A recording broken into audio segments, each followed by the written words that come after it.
काश तुम्हारे पापा से पहले भगवान मुझे उठा लेते। उनके बगैर मैं कैसे जी पाऊंगी। मम्मी, आप ऐसे मत बोलो।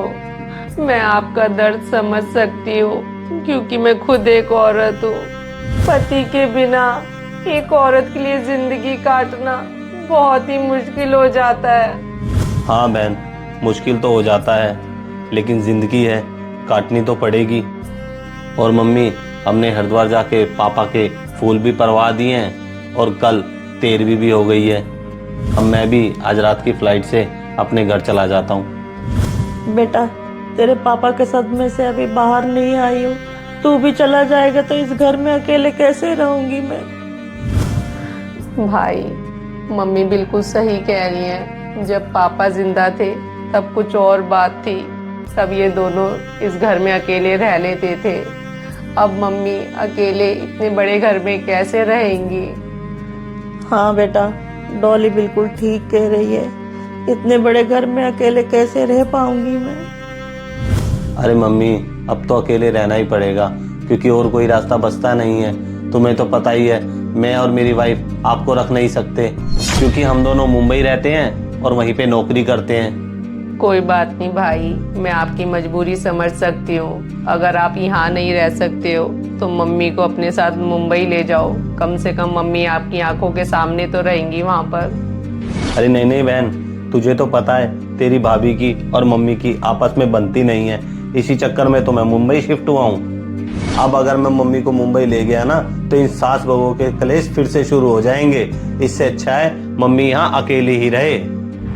भाई, मुझे बहुत अच्छे से पता है मम्मी और भाभी की कभी नहीं बनी, पर पहले की बात कुछ और थी, अब की बात कुछ और है। नोक झोंक किस घर में नहीं होती है। अगर भाई मम्मी को तू नहीं रखेगा तो मम्मी की देख रेख करेगा कौन। बहन, मम्मी की देखरेख के लिए मैंने काम वाली सरिता को बोल दिया है। वो सुबह से लेकर शाम तक मम्मी के साथ रहेगी। और वैसे भी मम्मी के पास पापा की पेंशन तो आएगी, तो उसमें से 15,000 रुपये सरिता को दे दिया करेगी। और वैसे भी बहन, आजकल वीडियो कॉल पे तो बात हो ही जाती है। जब मम्मी का दिल करेगा मुझसे और अपने पोते से वीडियो कॉल पे बात कर लिया करेंगी। चल ठीक है बहन, मैं भी अपनी पैकिंग करता हूँ। आज रात की फ्लाइट से मैं निकल जाऊँगा और तुम भी ऐसे करना, 2-3 दिन के बाद अपने ससुराल निकल जाना। बाकी यहाँ तो सब निपट ही गया है।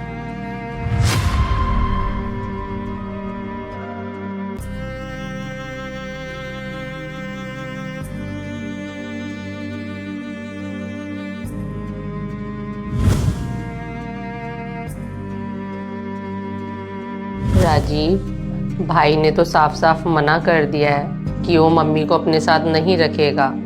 क्या मम्मी को अपने साथ ही रखेगा? लेकिन इस उम्र में मम्मी अकेली कैसे रहेंगी? वो भाई ने काम वाली सरिता को बोल दिया है, वो सुबह से लेके शाम तक मम्मी के साथ ही रहेगी। यार ये क्या बात हुई? तुम्हारी मम्मी का इकलौता बेटा है और वो भी अपनी मम्मी को अपने साथ ही रख रहा। हाँ राजीव, भाई नहीं रख रहा मम्मी को अपने साथ। अगर आपको कोई ऐतराज ना हो तो मम्मी को मैं अपने साथ ले आऊं। मम्मी हमारे साथ ही रह लिया करेंगी। ठीक है डॉली, इसमें मुझे क्या ऐतराज होना। जहाँ मेरी माँ 2 रोटी खाती है वहाँ आपकी मम्मी भी 2 रोटी खा लेंगी। थैंक यू राजीव, मुझे और मेरी मम्मी को सपोर्ट करने के लिए। और मुझे पता था आप मुझे ना नहीं करोगे। चलो ठीक है डॉली, अब रखता हूँ फ़ोन। ठीक है राजीव। अरे मम्मी, आप? बेटा, मैंने सब सुन लिया है, लेकिन मैं किस मुंह से तेरे साथ जाके रहूं। लोग सही कहते हैं, इंसान को अपना कर्म भोगना ही पड़ता है। आज मेरा सगा बेटा मुझे अपने साथ नहीं रख रहा है और तू मेरी सौतेली बेटी हो के भी मेरे बारे में इतना सोच रही है।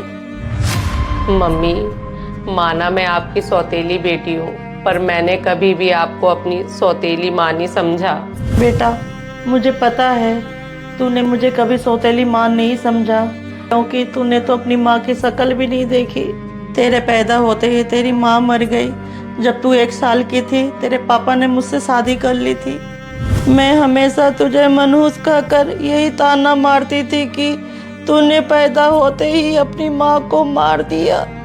अपने सगे बेटे में और तुझ में मैं बहुत फर्क करती थी, यहाँ तक कि तेरे पापा के मैं कान भरती थी तेरे खिलाफ। और तो और सारी प्रॉपर्टी अपने बेटे के नाम करवा दी। मैंने तुझे आगे पढ़ने भी नहीं दिया, जानबूझकर तेरी शादी मैंने दूर करवाई ताकि तू अपने पापा से ना मिले।